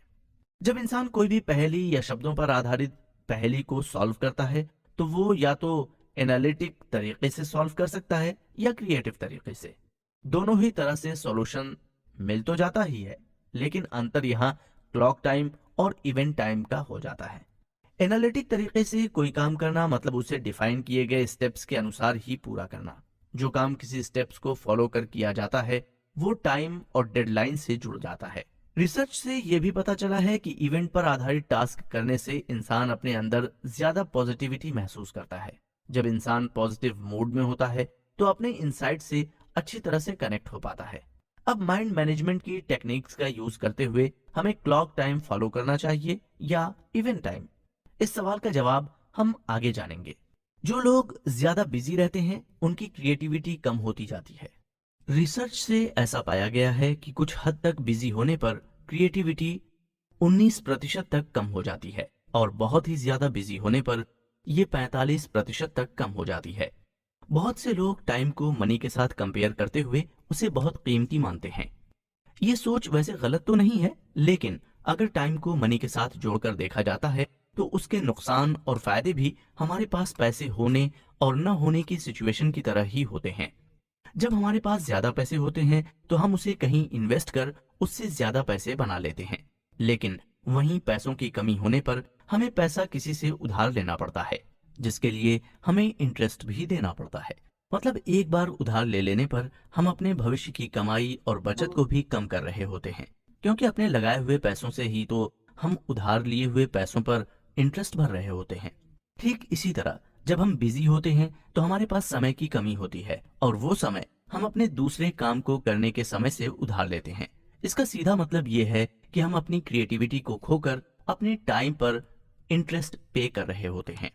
कम बिजी होने पर 19% और ज्यादा बिजी होने पर 45% इंटरेस्ट है ना। ये बहुत ही ज्यादा घाटे का सौदा। हमारे एक दिन बिजी होने पर हमारी क्रिएटिविटी पर उसी दिन असर नहीं पड़ता है, बल्कि उसका असर हमारे अगले दिन की क्रिएटिविटी पर भी पड़ता है। जब ऐसा होना लगातार होता जाता है, मतलब कि हम अपने 24 घंटों में से किसी और काम को करने के लिए डिसाइड किए गए समय से थोड़ा सा समय उधार रोज लेने लगते हैं, तो हमारी लाइफ इम्बैलेंस होने लगती है। ज्यादातर किस्सों में वो वक्त हम अपने नींद के घंटे कम कर ले लेते हैं। नींद ठीक से न होने पर या जरूरत के अनुसार पूरी न होने पर वो हमारे क्रिएटिव इंसाइट को नेगेटिव रूप से प्रभावित करती है। इस तरह की सिचुएशन से बचने के लिए हमें जरूरत के अनुसार क्लॉक टाइम और इवेंट टाइम में से किसी एक को चुनना पड़ता है। कब कौन सा टाइम चुना जाए ये हर इंसान की लाइफ की सिचुएशन पर डिपेंड होता है। वैसे सभी काम क्लॉक टाइम पर नहीं किए जा सकते और ना ही सारे काम इवेंट टाइम पर किए जा सकते हैं। यहाँ ये ध्यान देने लायक है कि किसी भी क्रिएटिव काम को करने के लिए हमें डाइवर्जेंट और कन्वर्जेंट दोनों ही तरह की थिंकिंग की जरूरत पड़ती है। इवेंट टाइम हमें डाइवर्जेंट थिंकिंग के लिए स्पेस देता है और क्लॉक टाइम हमारे माइंड को कन्वर्जेंट थिंकिंग के लिए सेट करता है। क्लॉक टाइम हमें किसी भी काम के लिए कुशल बनाता है और इवेंट टाइम हमें प्रभावी बनाता है। समय के बारे में आज तक जो भी थ्योरी दी गई हैं, वो सब अपनी जगह सही हो सकती हैं, लेकिन समय को लेकर मजेदार बात तो ये है कि सदियों पहले समय को मेजर करने के लिए कोई मेथड नहीं था। तब भी लोगों के काम होते थे और अगर देखा जाए तो समय को 24 घंटों की टाइम लिमिट में इंसानों ने ही बांधा है। नेचर के हिसाब से अगर देखें तो हर सीजन में दिन और रात के घंटे अलग अलग होते हैं। गर्मियों में दिन रात की तुलना में बड़े होते हैं, तो सर्दियों में रात दिन की तुलना में बड़ी होती है। इसी तरह समय के कैलकुलेशन को परफेक्ट बनाने के लिए हर चौथे साल लीप ईयर रखा जाता है। तो समय का ये कैलकुलेशन कॉम्प्लेक्स है, जो किसी भी क्रिएटिव टास्क को पूरा करने के लिए सही नहीं है। इसीलिए लेखक कहते हैं कि समय के साथ रेस करना बेवकूफी है, समझदारी इसके साथ माइंडफुल होकर चलने में ही है। क्रिएटिविटी की 4 stages. Famous novelist Robert Louis Stevenson ने कहा है कि हमें अपने दिन को उस फसल से जज कभी नहीं करना चाहिए जो हम काटते हैं, बल्कि उस बीज से करना चाहिए जिसे हम बोते हैं। दोस्तों, अगर आप किसी क्रिएटिव काम से जुड़े हुए हैं तो कभी ना कभी तो आपने भी अपनी लाइफ में ये महसूस किया ही होगा कि किसी दिन किस क्रिएटिव काम को पूरा करने के लाखों प्रयास करने के बाद भी हम उसे पूरा कर ही नहीं पाते हैं। उस वक्त ऐसा लगता है जैसे दिमाग ने काम करना बंद कर दिया है या फिर हमारा प्रीफ्रंटल कॉर्टेक्स डैमेज हो गया है। किसी भी काम को पूरा न कर पाने से जो फ्रस्ट्रेशन होता है वो रात को चैन से सोने नहीं देता है और दिन को ठीक से काम नहीं करने देता है। ये प्रॉब्लम हर उस इंसान के साथ होती है जो किसी न किसी तरह से किसी क्रिएटिव टास्क से जुड़ा हुआ होता है। यहाँ लेखक हमें हमारी क्रिएटिविटी से रिलेटेड 4 स्टेजेस के बारे में बता रहे हैं। पहली स्टेज होती है प्रिपरेशन, यानी कि किसी काम को करने की तैयारी। लेखक कहते हैं कि इस स्टेज में हमारे सारे टास्क को हम पूरा करने के लिए जरूरत की चीजें सीख रहे होते हैं या कोई रिसर्च कर रहे होते हैं या डेटा इकट्ठा कर रहे होते हैं। दूसरी स्टेज इंक्यूबेशन होती है, ये प्रिपरेशन स्टेज के बाद की वो स्टेज होती है जब हमारे पास हमारे काम को करने के लिए सब कुछ होता है, लेकिन हमने उस काम को करने की शुरुआत नहीं की होती है। एक्चुअली ये वो स्टेज है जब हम क्रिएटिव टास्क के बारे में एक्टिवली कुछ नहीं कर रहे होते हैं। हो सकता है हम कुछ सोच रहे होते हैं, या कोई दूसरा काम कर रहे होते हैं, या सो रहे होते हैं। तीसरी स्टेज है इल्यूमिनेशन। सरल शब्दों में इसका मतलब होता है चमकना या तेज रोशनी मिलना। ये क्रिएटिविटी की आहा मोमेंट होती है जो अचानक से ही आती है। इस स्टेज में हमें अपना कोई एफर्ट नहीं लगाना पड़ता है। ये स्टेज कभी आ सकती है। हो सकता है आप नाश्ता कर रहे हो और कोई अमेजिंग आइडिया आपके दिमाग में फ्लैश हो जाए। फाइनल और चौथी स्टेज है वेरिफिकेशन। इस स्टेज में हम इल्यूमिनेशन स्टेज में आए आइडियाज को इवेल्युएट करते हैं और अपने क्रिएटिव वर्क को फाइनल टच देते हैं। डेविड अपनी राइटिंग को लेकर क्रिएटिविटी की प्रॉब्लम से परेशान थे, लेकिन जब उन्होंने क्रिएटिविटी की इस 4 स्टेजेस के बारे में जाना तो इन स्टेजेस की पावर का पता पहली बार चला। वो कहते हैं कि जब इन स्टेजेस की पावर का पता पहली बार चला वो कहते हैं कि जब वे कुछ लिख नहीं पा रहे थे तो वो रिसर्च कर लिखने के लिए आइडियाज ढूंढ रहे थे। वो उनकी प्रिपरेशन स्टेज थी, रात की नींद उनकी इंक्यूबेशन स्टेज थी, और उनके सुबह के राइटिंग सेशन इल्यूमिनेशन स्टेज थे। फाइनली जब वो अपनी राइटिंग को एडिट कर रहे थे तो वो उनकी क्रिएटिविटी की वेरिफिकेशन स्टेज थी। दोस्तों, क्रिएटिविटी की ये चारों स्टेज इंसान की जिंदगी में 4 दिन में ही नहीं आती। कई बार पहली स्टेज से चौथी स्टेज और आखिरी स्टेज तक पहुंचने में सालों लग जाते हैं।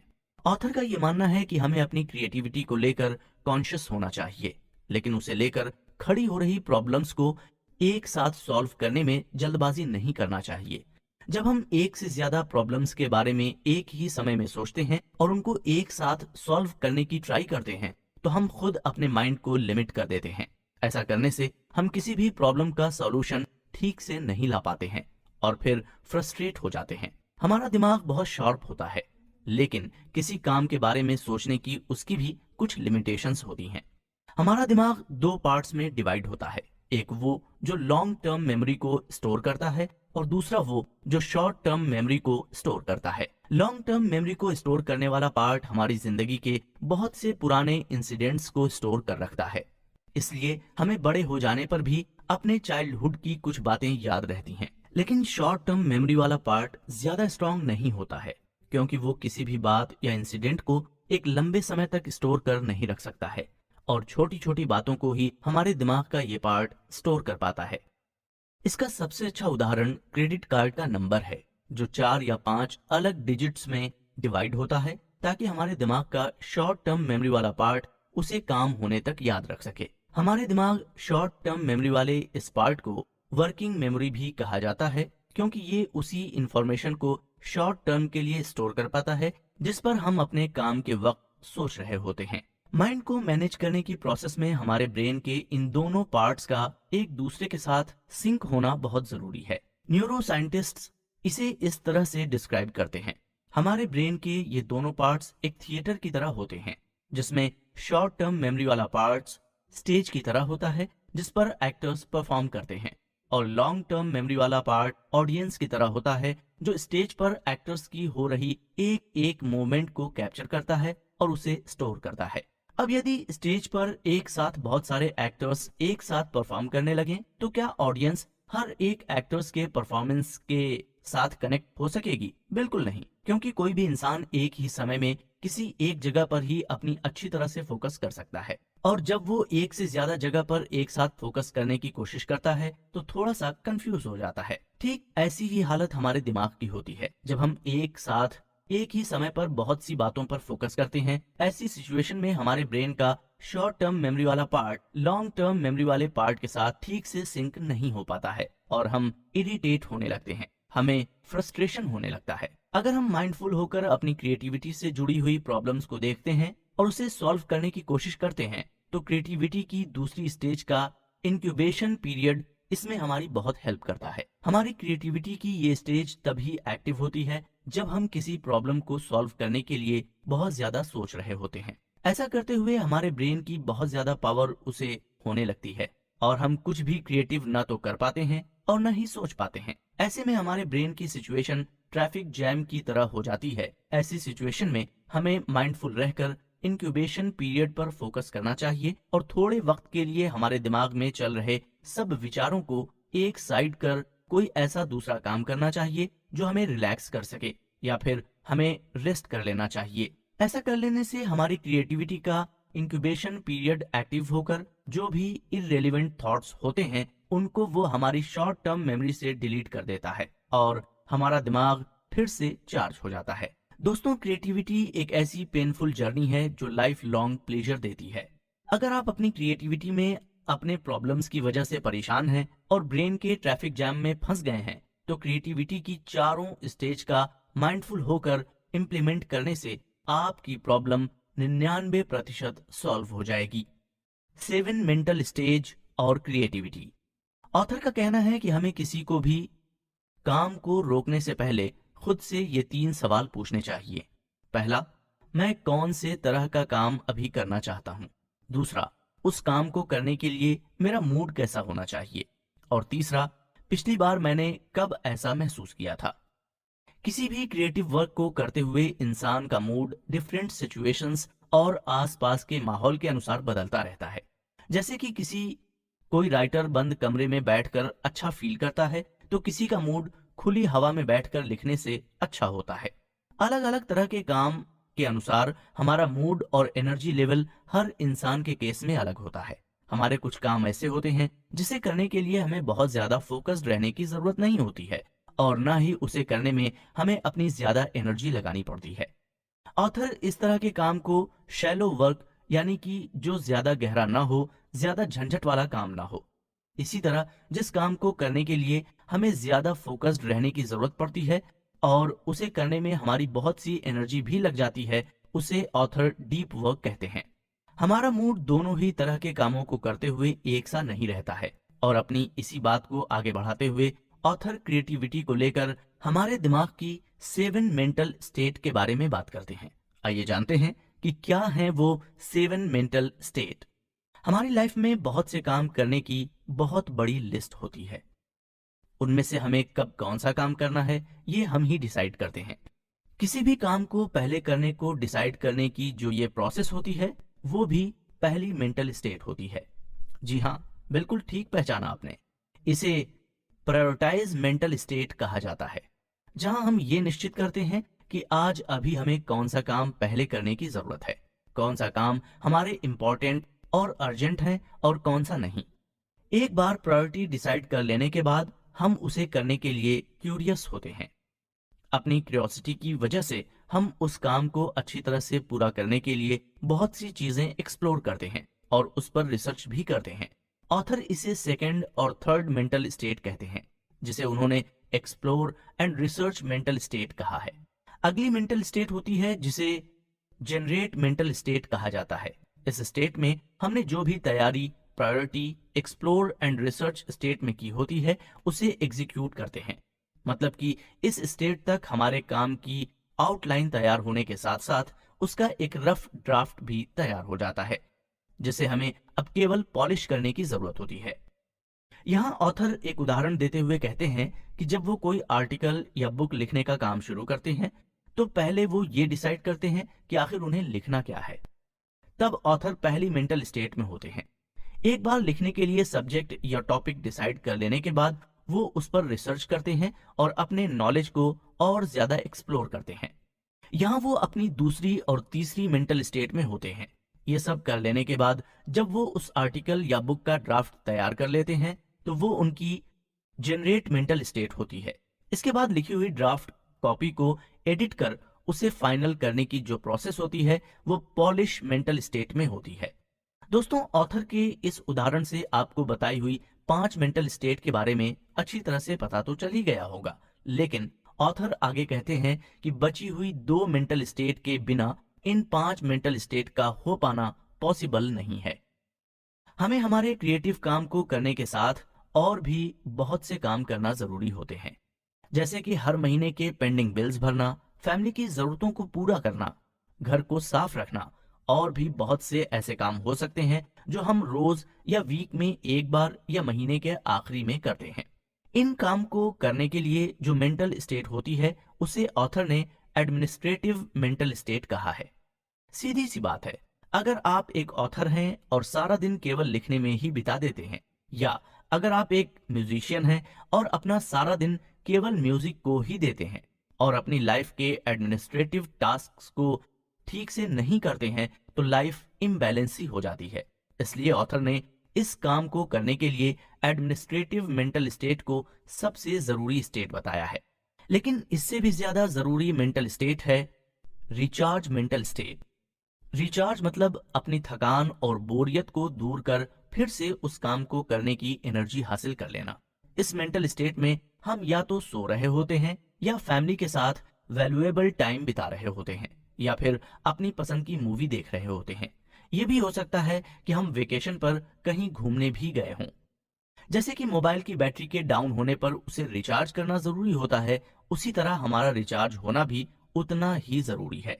एक बार जब हम अपने दिमाग की इन 7 मेंटल स्टेट्स को अच्छी तरह से मैनेज करना सीख जाते हैं, तो पिछले कुछ एपिसोड में बताई गई क्रिएटिविटी की 4 स्टेजेस को मेंटेन करना हमारे लिए बहुत ही आसान हो जाता है।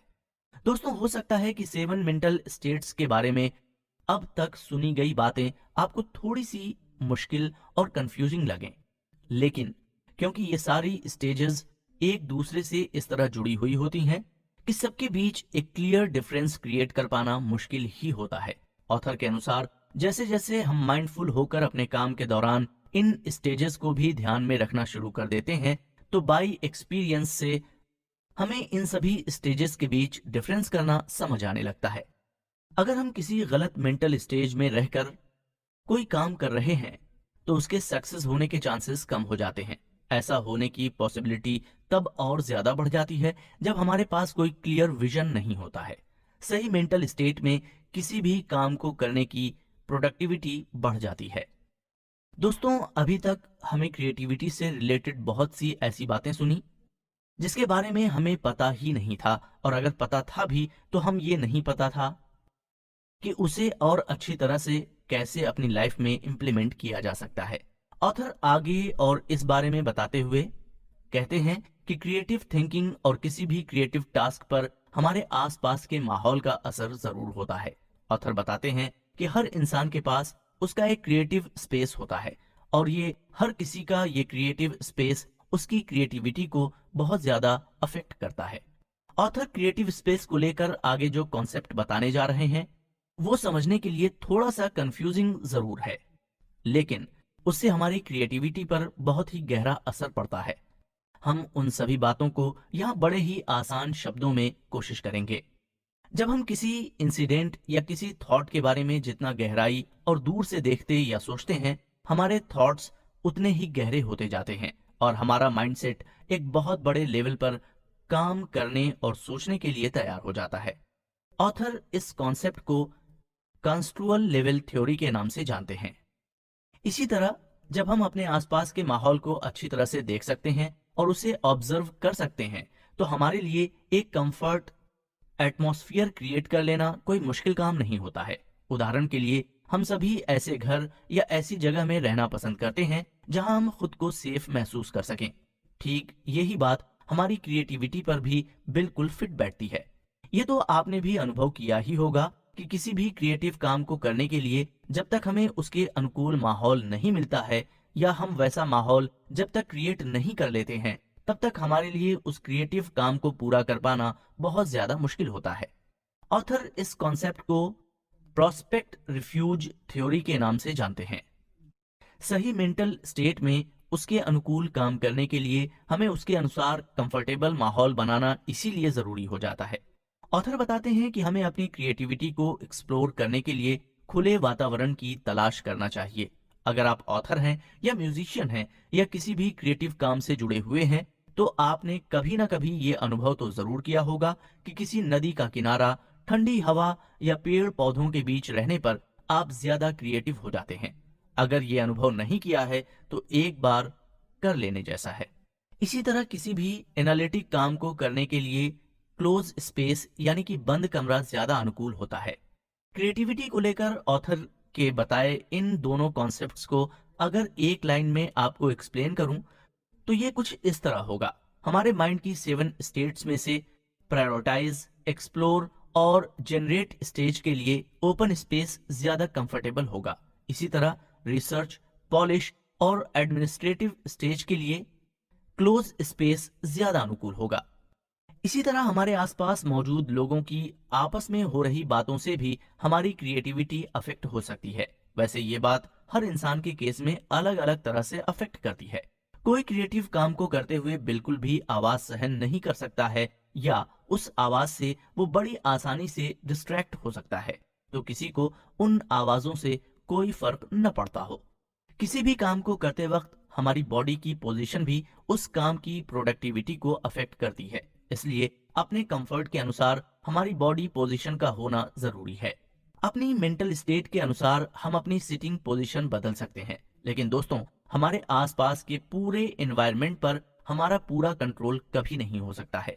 लेकिन हम हमारी मेंटल स्टेट के अनुसार अपने लिए जितना ज्यादा कंफर्टेबल माहौल बना सकते हैं, हमें उसके लिए ट्राई करते रहना चाहिए। यही कारण है कि आजकल घर, बिजनेस सेक्टर्स, ऑफिस, शॉप्स, सभी जगहों पर इंटीरियर को बहुत ज्यादा इंपॉर्टेंस दिया जाता है, क्योंकि एक अच्छे इन्वायरमेंट में रहकर ही कुछ ज्यादा अच्छा प्रोड्यूस किया जा सकता है। दोस्तों, ऑथर की बताई अब तक की सारी टेक्निक्स को यूज कर हम अपनी ढेर सारी मेंटल एनर्जी को सेव कर सकते हैं। हमारी मेंटल एनर्जी हमारी लाइफ का फ्यूल है, इसे यूं ही वेस्ट मत होने दीजिए। माइंड मैनेजमेंट को लेकर अब तक आपने जो कुछ भी सुना वो एक तरह की जर्नी है, अपने माइंड और टाइम को मैनेज करने के तरीकों को सीखने की। इस जर्नी में आगे बढ़ते हुए आइए चलते हैं हम अपने अगले एपिसोड की तरफ। सुनते रहें कुकू एफएम, सुने जो मन चाहे। Creative cycle. आपने भी शायद कभी ये ऑब्जर्व किया हो कि हम जहां कहीं भी रह रहे हों, वहां के माहौल में, नेचर में एक रिदम यानी कि ताल होती है, ठीक वैसे ही जैसे किसी गाने में होती है। सूरज के निकलने का एक वक्त होता है और उसके डूबने का भी एक वक्त होता है, जो हर सीजन के अनुसार बदलता रहता है। ठीक इसी तरह हर सीजन में कुछ स्पेसिफिक और स्पेशल फेस्टिवल्स हम सेलिब्रेट करते हैं। ये सब कुछ समय के हिसाब से एक रिदम में होता है, और जब ये रिदम हमारी लाइफ में भी क्रिएट होने लगती है तो हमारी मेंटल एनर्जी कई गुना बढ़ जाती है। ऑथर इसी रिदम को क्रिएटिव साइकिल कहते हैं। मतलब कि हम अपनी क्रिएटिविटी स्टेजेस और मेंटल स्टेट्स को बार बार रिपीट करते रहते हैं, और जब इस रिपीटेशन से एक रिदम क्रिएट होने लगती है तो हम और ज्यादा क्रिएटिव अपने अंदर महसूस करने लगते हैं। ऑथर हमें बताते हैं कि जब हम अपने क्रिएटिव साइकिल को अच्छी तरह से मेंटेन करते हैं, तब टाइम मैनेजमेंट के लिए हमें कोई एक्स्ट्रा एफर्ट्स नहीं डालने पड़ते हैं। क्रिएटिव साइकिल सही तरीके से तभी मैनेज हो पाता है जब हम अभी तक ऑथर की बताई गई टेक्निक्स का यूज कर अपने माइंड को अच्छी तरह मैनेज और कंट्रोल करने लगते हैं। इसका मतलब साफ है कि अपने माइंड को एक बार मैनेज कर लेने के बाद हमें टाइम को मैनेज करने की जरूरत ही नहीं पड़ती है, क्योंकि ये तो फिर अपने आप ही मैनेज होने लगता है। हमारी लाइफ में हमें रोज रोज करने को बहुत से काम होते हैं। अगर हम उन कामों को करने के लिए अपनी प्रायोरिटी लिस्ट तैयार नहीं करते हैं तो सब कुछ मिसअप होने लगता है। इस मिसअप से बचने के लिए ऑथर हमें सलाह देते हुए कहते हैं कि किसी भी इंसान की सबसे बड़ी कमजोरी किसी काम को कल पर टालने की होती है। जो काम हमारे लिए ज्यादा इंपॉर्टेंट नहीं होता है और अर्जेंट भी नहीं होता है, उसे हम कोई रीजन न होने पर कल पर टालने की कोशिश करते हैं। ऑथर ऐसा करने से बिल्कुल मना करते हैं। जब हम बिना किसी रीजन के आज के किसी काम को कल पर टालते हैं तो हम कल के लिए अपने टास्क की लायबिलिटी बढ़ा लेते हैं, और वो ही हमारी लाइफ में मिसअप क्रिएट करने के लिए काफी होता है। देखा जाए तो पूरे दिन में हमारे पास कंप्लीटली 8 घंटे किसी काम को करने के लिए होते हैं। हम बड़ी आसानी से अपनी क्रिएटिव साइकिल के अंदर रहते हुए किसी भी काम को अच्छी तरह से कर सकते हैं। लेकिन यहाँ ये बात भी सही है कि इन 8 घंटों में कल पर काम का एक बड़ा हिस्सा टाल देने के लिए विचार करने का भी काफी वक्त होता है। यहाँ ऑथर कहते हैं कि अगर हम उन 8 घंटों में से केवल 2 घंटे भी अपने क्रिएटिव काम के लिए ब्लॉक कर उसे करने में अपनी एनर्जी लगा दें, तो उस काम के एक बड़े हिस्से को कल पर टाल देने की पॉसिबिलिटी बहुत ही कम हो जाती है। हमारा पूरा क्रिएटिव सिस्टम कप केक बनाने की प्रोसेस की तरह होता है। कप केक को जब बनाया जाता है तो हर एक कप में केक का तैयार आटा बेक करने के लिए डाला जाता है। केक के हर कप में एक सा ही इंग्रेडिएंट डाला जाता है, एक सी ही टॉपिंग होती है और उसे एक से ही टेम्परेचर पर बेक किया जाता है। लेकिन जब वो कपकेक तैयार होता है तो हर कपकेक का टेक्सचर और टेस्ट थोड़ा सा अलग होता है। ऐसा ही कुछ हमारा क्रिएटिव सिस्टम भी होता है। हम किसी भी क्रिएटिव काम के बारे में सोचते हुए कपकेक को बेक करने की प्रोसेस की तरह एक्ट करते हैं। हमारी लाइफ में क्रिएटिविटी के साथ साथ और भी कई सारे काम होते हैं और उन काम को लेकर बहुत सी प्रॉब्लम्स भी होती हैं। अगर हम किसी एक प्रॉब्लम को लेकर बहुत ही ज्यादा उलझ जाते हैं तो उस वक्त हम अपनी सारी एनर्जी केवल एक कप केक बनाने जैसी प्रोसेस में वेस्ट कर देते हैं। ऑथर कहते हैं कि अगर हम किसी भी क्रिएटिव काम से जुड़े हुए हैं तो हमें हमेशा सीरीज ऑफ कप केक के बारे में ही सोचना चाहिए। मतलब कि किसी भी एक टास्क या प्रॉब्लम को लेकर कभी भी स्टक नहीं हो जाना चाहिए। इसी तरह हमारी क्रिएटिव साइकिल को क्रिएटिव डोज भी अफेक्ट करता है। क्रिएटिव डोज और कुछ नहीं बल्कि एक तरह से ये दवा का काम करता है। इसे ठीक से समझने के लिए डेविड एक उदाहरण देते हुए कहते हैं कि जब कभी हमें अपने क्रिएटिव टास्क को लेकर कोई आइडिया आए या कोई विचार आए तो उसे हमें कहीं नोट कर लेना चाहिए।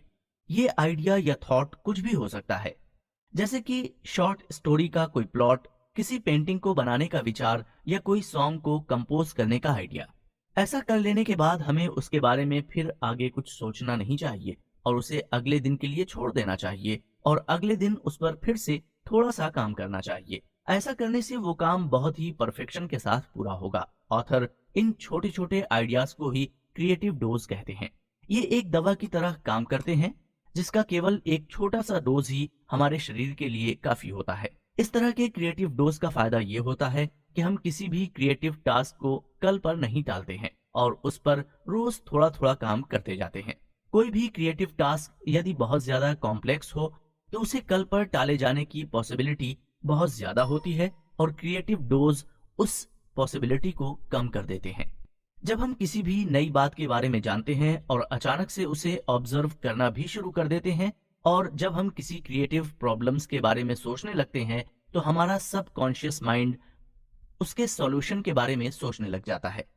ऑथर यहाँ पर एक और उदाहरण देते हुए बताते हैं कि जब उन्होंने स्पेनिश भाषा सीखना शुरू किया था तो वो रोज सुबह नाश्ता करते वक्त 15 मिनट तक एक स्पेनिश मूवी का एक ही सीन बार बार देखते थे। पहले कुछ दिन तो उनको कुछ समझ नहीं आता था, लेकिन जैसे जैसे वो रोज उसी मूवी के उसी एक पार्ट को देखते गए तो उनके दिमाग ने मूवी के डायलॉग्स को कैप्चर करना शुरू कर दिया। वो मूवी देखने के साथ इंग्लिश में उसके सबटाइटल पर नजर रखते थे, लेकिन जैसे जैसे उनके दिमाग ने स्पेनिश मूवी के डायलॉग्स को कैप्चर करना शुरू कर दिया और उसे वो अंग्रेजी के शब्दों के साथ कंपेयर करने लगे तो उस दिन से उनको थोड़ी थोड़ी स्पेनिश भाषा समझ आने लगी। किसी भी नई भाषा को सीखने की इस प्रोसेस में क्रिएटिव डोज ही इंसान को उस काम में आगे बढ़ने के लिए फ्यूल देता है। कुछ ऐसा ही किसी भी तरह के क्रिएटिव काम के साथ भी होता है।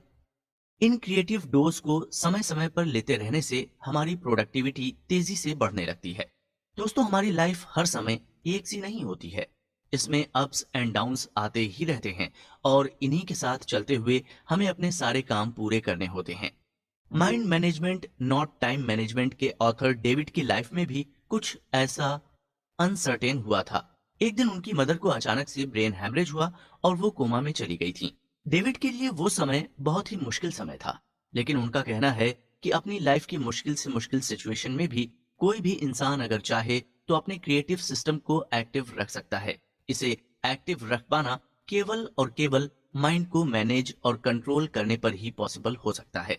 अपनी लाइफ के उन मुश्किल दिनों में भी डेविड ने अपने क्रिएटिव काम को छोड़ा नहीं, लेकिन रोज उसे थोड़ा थोड़ा करते गए।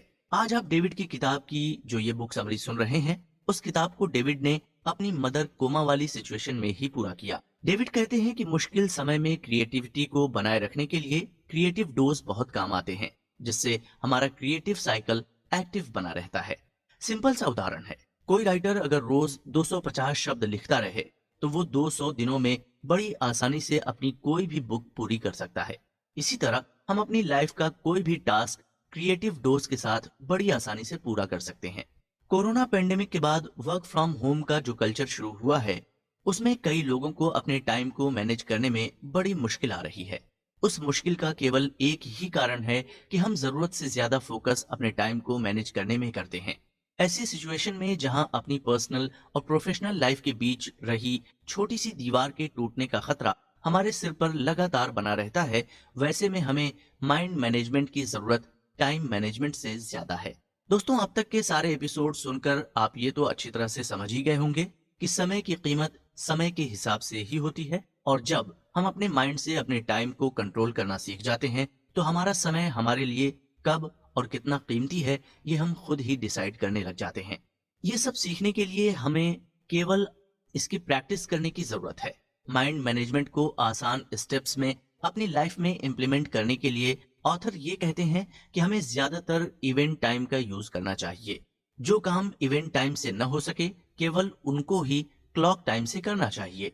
इसी के साथ हमें अपने क्रिएटिव स्पॉट को जानना और पहचानना जरूरी है।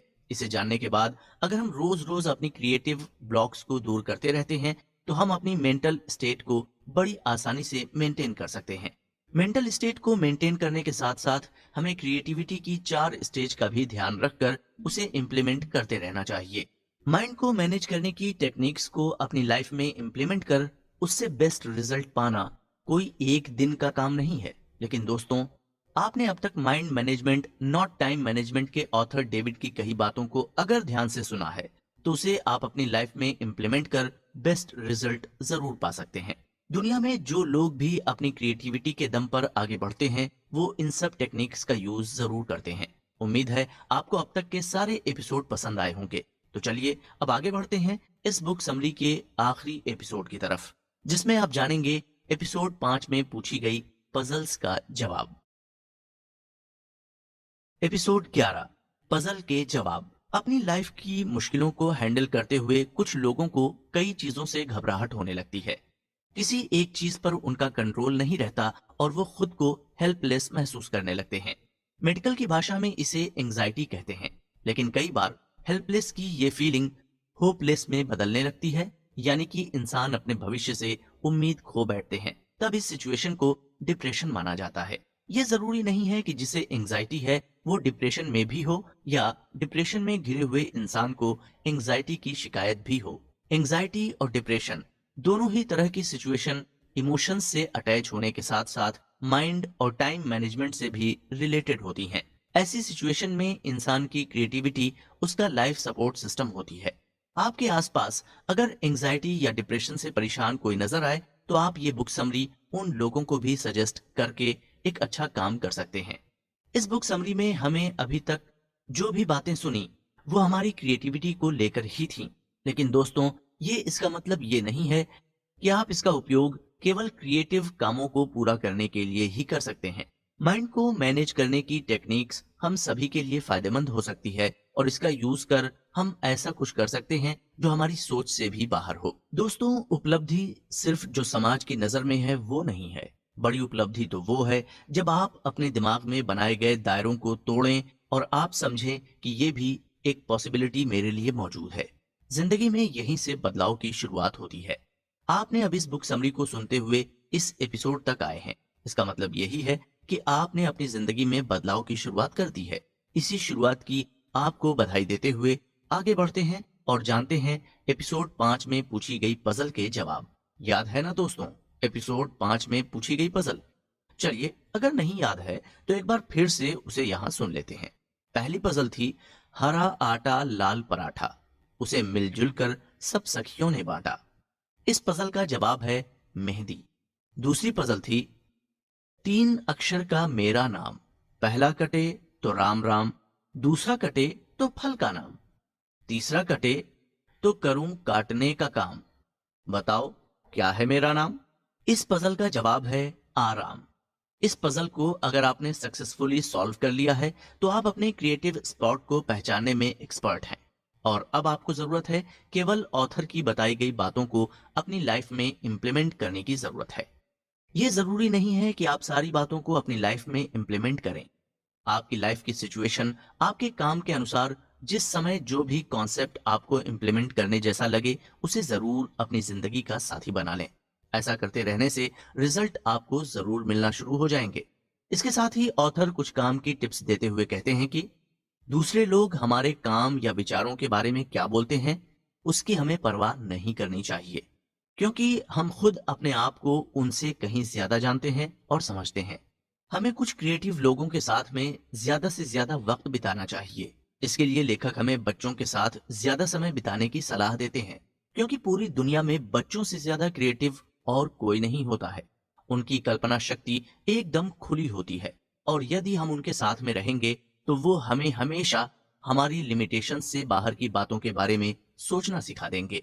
सब कुछ जान लेने के बाद भी यदि हमें क्रिएटिव बनने में परेशानी हो रही है, तो हमें एक बार अपने अंदर झांक कर देख लेना चाहिए।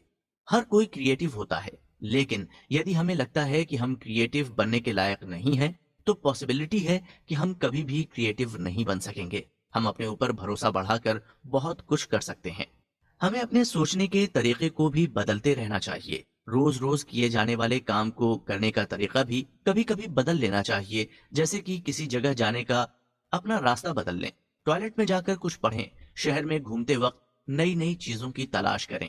हाल ही में हुई एक रिसर्च के अनुसार ऐसे लोग जिनके पीछे नीले रंग की दीवार या अन्य उसी कलर का कोई बैकग्राउंड होता है, वो किसी भी क्रिएटिव काम को ज्यादा अच्छी तरह से कर पाते हैं। इसलिए इस बात को भी आजमाने में कोई बुराई नहीं है। क्रिएटिविटी को रेगुलर प्रैक्टिस की जरूरत होती है। यदि हम किसी चीज को क्रिएटिव तरीके से करना चाहते हैं, तो हमें इसे बार बार करते रहना चाहिए। हम जितना ज्यादा ऐसा करेंगे, हम उतने ही ज्यादा क्रिएटिव भी बनते जाएंगे। ऑथर ये भी कहते हैं कि हमें अपने दिल की आवाज को हमेशा सुनना चाहिए। ऐसा करने से मन और दिमाग पर बोझ नहीं रहता है, और हम कोई भी काम अपनी पूरी क्रिएटिविटी का यूज करके कर सकते हैं। हमें अपनी जिंदगी के अनुभवों के बारे में सोचते रहना चाहिए, और फिर इसे किसी और तरीके से चेंज कर उसी क्रिएटिविटी का रूप दे देना चाहिए। जैसे कि अपने अनुभवों पर गाना बन सकता है, कोई पेंटिंग बन सकती है, या फिर कोई कोलाज या कोई शॉर्ट फिल्म भी तो बन सकती है। हमारी जिंदगी कैसी होनी चाहिए, इस बारे में केवल हम ही सोच सकते हैं। इसलिए हमें अपने इमोशंस को दुनिया में मौजूद अपने से जुड़े हुए हर एक इंसान के सामने एक्सप्रेस करने की कोशिश करना चाहिए, ताकि हर कोई हमारी इनर ब्यूटी को पहचान सके। दोस्तों, आपने इस बुक समरी को एंजॉय किया और ऐसा फील कर